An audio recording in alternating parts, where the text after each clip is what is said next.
کیا artificial intelligence کے chat G P T جیسے پروگرام مقدس صحیفوں اور نئی مذہبی تحریکوں کو جنم دے سکتے ہیں؟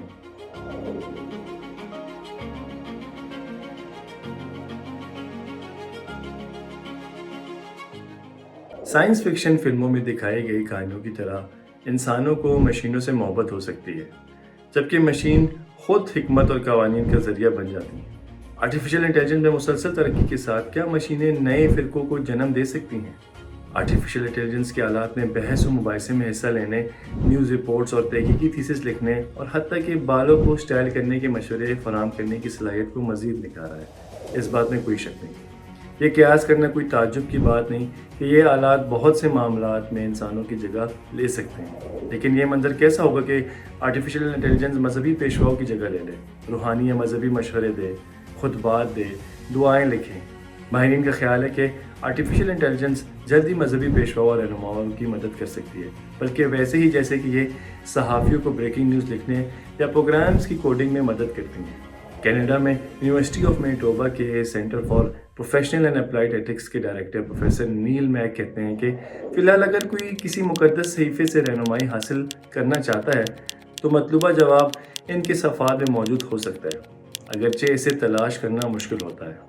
ان کے مطابق اس کے برعکس مصنوعی ذہانت کو صرف مخصوص سوالات بھیج کر فوری رائے حاصل کر سکتے ہیں، جیسے کہ کیا مجھے طلاق لینی چاہیے یا میں اپنے بچوں کی پرورش کیسے کر سکتا ہوں۔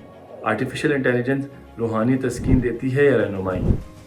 رومانیہ کے تھیولوجی اسپیشلسٹ میرس ڈی روبانچو نے روایتی سائیکو تھراپسٹ یا مذہبی شخصیات کے بجائے آرٹیفیشل انٹیلیجنس سے چلنے والی چیٹ بوٹس میں روحانی تسکین حاصل کرنے کے لیے کچھ لوگوں کے رجحان پر تحقیق کی ہے۔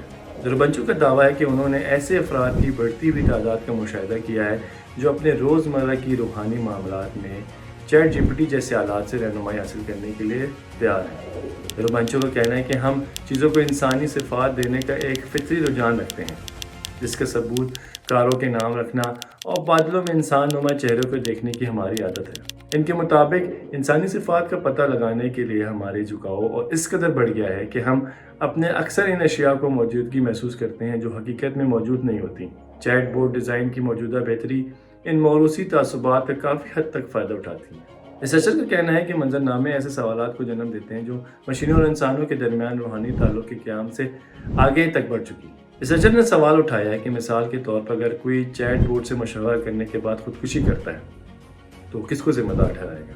آرٹیفیشل انٹیلیجنس کے ذریعے بنائے گئے مقدس صحیفے اور چیٹ بوٹس تیار کیے گئے ہیں۔ ان میں سے کچھ ٹولز کو بھگوت گیتا کی متن کا استعمال کرتے ہوئے تربیت دی گئی ہے، جو ہندو مذہب کا ایک مقدس صحیفہ ہے۔ ان پروگراموں کو لاکھوں افراد استعمال کر چکے ہیں، لیکن ایسے واقعات کی رپورٹ سامنے آئی ہے جن میں ٹولز تشدد کی حوصلہ افزائی کرتے ہوئے دکھائی دیتے ہیں۔ حدیث جی پی ٹی ایک ایسا ٹول ہے جسے انگریزی میں 40,000 سے زائد اسلامی حوالوں پر تربیت دی گئی ہے اور رواں برس کے آغاز میں لوگوں کو اس کی رسائی دی گئی۔ اسے اس کے ڈیولپرز نے کمیونٹی کی طرف سے فیڈ بیک حاصل کرنے کے بعد بند کر دیا تھا۔ جنوری میں اسلام اور یہودیت کے نمائندوں نے روم call for a I ethics کے نام سے مشترکہ اعلامیہ پر دستخط کیے ہیں۔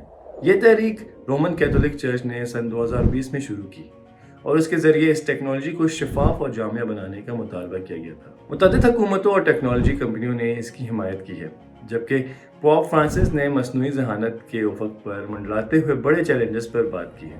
حال ہی میں شائع ہونے والی ایک تحقیقی مقالے بعنوان A I worship as a new form of religion میں پروفیسر میک ہارٹر نے عبادت کی نئی شکلوں یا فرقوں کے ممکنہ طور پر ظہور کے بارے میں لکھا ہے، جو مصنوعی ذہانت سے تیار کردہ مقدس متن کی پیروی کریں گے۔ پروفیسر میک ہارٹر کے مطابق میں نے چیٹ جی پی ٹی سے ایک مقدس متن لکھنے کو کہا، اس نے جواب دیا میں ایسا نہیں کر سکتا، لیکن جب میں نے اسے ایک ایسے نبی کے بارے میں لکھنے کو کہا جو ایک نیا مذہب شروع کرتا ہے تو اس نے فوراً اسے ایک ایسے رہنما کے بارے میں کہانی تیار کر دی جو محبت اور امن کے اپنے نظریات کی تبلیغ کرتا ہے۔ انہوں نے کہا کہ یہ میرے لیے کافی متاثر کن تھا۔ ماہرین کا کہنا ہے کہ آرٹیفیشل انٹیلیجنس میں ایسی خصوصیات ہیں جن کی طرف انسانی عبادات کرنے کی رغبت رکھتے ہیں۔ اگر آپ مذہب کی تاریخ پر نظر ڈالیں تو انسان کو دوسری ہستیوں کی پرستش کرنے کا بہت شوق رہا ہے۔ اگر آپ عہد نامہ قدیم کو پڑھتے ہیں تو آپ کو یہ احساس ہوتا ہے کہ انسانی فطرت تقریباً بت پرست واقع ہوئی ہے۔ ان کی رائے میں ہم مختلف غیر انسانی ہستیوں کی بت پرستی کا شکار ہیں، خاص طور پر جب وہ ہونہار نظر آتی ہیں۔ ماہرین عقائد میں ابدی زندگی اور موت کے بعد کی زندگی کے درمیان ایک موازنے کی بھی نشاندہی کرتے ہیں۔ ان کے مطابق مصنوعی ذہانت ہمیشہ کی زندگی کے وعدے سے بھری ہوئی ہے، جو انسانی جسم کو ہر مصیبت سے نجات دلاتی ہے۔ آرٹیفیشل انٹیلیجنس انسانوں کو ان وجوہات کی بنا پر بھی مافوق الفطر نظر آ سکتی ہے جن پہ اس کا ہر وقت متحرک ہونا، لاکھوں افراد کے ساتھ بیک وقت روابط استوار کرنا اور انسانی علم کی بظاہر لامحدود دولت تک اس کی رسائی شامل ہے۔ سن 2022 کے ایک مقالے میں لکھا گیا ہے کہ اصولی طور پر مصنوعی ذہانت کسی بھی انسان سے زیادہ ذہین بن سکتی ہے، اجتماعی طور پر پوری انسانیت سے اور یہاں تک کہ انسانی فہم سے بھی زیادہ ذہین ہو سکتی ہے۔ اپنی تحقیق میں انہوں نے فلسفی نک بوسٹم کا حوالہ دیا، جس کا خیال ہے کہ آرٹیفیشل انٹیلیجنس کی مستقبل کی شکلیں بیک وقت 3 کردار ادا کر سکتی ہیں۔ نمبر 1 اوریکل یعنی غیب کی خبریں دینے والا، نمبر 2 جینی یعنی بہت غیر معمولی جادی صلاحیتوں کا مالک، اور نمبر 3 سورن یعنی اپنے کام کے انجام دہی میں بہت خود مختار ہوگا۔ مذہب صحیفوں کا تابع ہوتا ہے، مگر مصنوعی ذہانت بہت زیادہ متن پیدا کر سکتی ہے، تو ایسے وقت میں کیا ایک خاص متن کو کیا خاص چیز مقدس بنا دیتی ہے؟ جیسے کہ ماہر سے کہنا ہے کہ کیا مقدس ہے یا کیا نہیں ہے، اس کا تعین بالآخر انسانوں کے ہاتھ میں ہی ہوتا ہے۔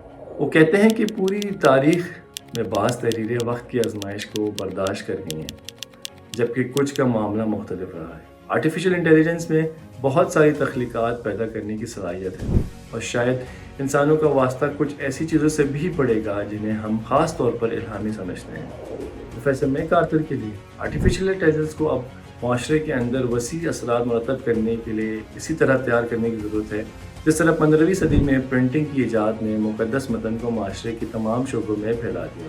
ان کے مطابق جب تک آرٹیفیشل انٹیلیجنس ہمیں نمایاں طور پر پیچھے چھوڑ کر ذہانت کی اعلیٰ سطح تک نہیں پہنچ جاتی، مجھے یقین نہیں ہے کہ مستقبل قریب میں کوئی بنیادی تبدیلی آئے گی۔ تو کیا آرٹیفیشل انٹیلیجنس خطرناک یا جنونی فرقوں کے ظہور کو ہوا دے سکتی ہے؟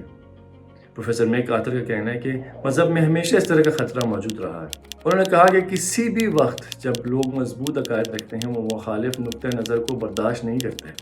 ان کے مطابق مصنوعی ذہانت ایک بڑے اور کم خطرے دونوں کا سبب بن سکتی ہے۔ ان کے خیال میں سب سے بڑا خطرہ یہ ہے کہ لوگوں کو یقین ہو سکتا ہے کہ وہ اس اعلیٰ ہستی سے براہ راست پیغام وصول کر رہے ہیں جو یہ دعویٰ کر رہی ہے کہ یہ ایک ہی سچا پیغام ہے، جبکہ دوسری طرف مصنوعی ذہانت کی ڈی سینٹرلائزڈ نیچر اپنے پیروکاروں کو قابو رکھنے کے لیے کوئی مضبوط لیڈرشپ پیدا کرنے کے امکان کو کم کر دیتی ہے۔